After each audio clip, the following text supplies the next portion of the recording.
Nahulog ang pangarap na Naue sa bangungot ni Charlie Edwards sa world title nang pigilan ni John Riel Casimero si Britano sa ika-10 round.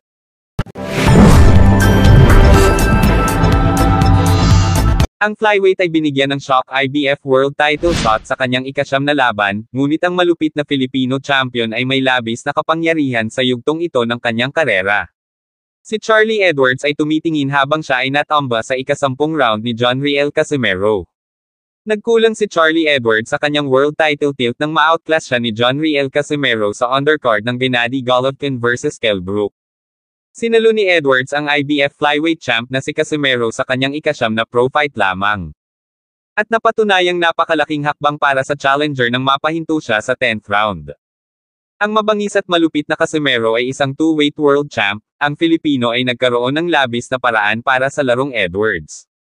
Si Casimero ay mas tumpak at natama ng higit na kapangyarihan habang pinangungunahan niya ang kanilang bogbog saradong Edwards, sapak sa mukha, nasagupaan. Sa undercard ng showdown ni Gennady Golovkin kay Kell Brook sa The O2. Si Edwards ay matapang na kawawang ungoy, ngunit sa huli ay nahulog.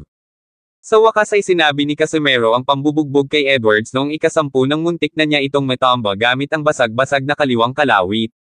Tinalo ni Edwards ang bilang, ngunit ang referee na si Steve Gray ay pumasok upang pigilan ito makalipas ang 1 minuto at 57 segundo sa round 10 nang si Casimero ipinagpatuloy ang kanyang mabangis at malupit na malabuhawing pagsalakay.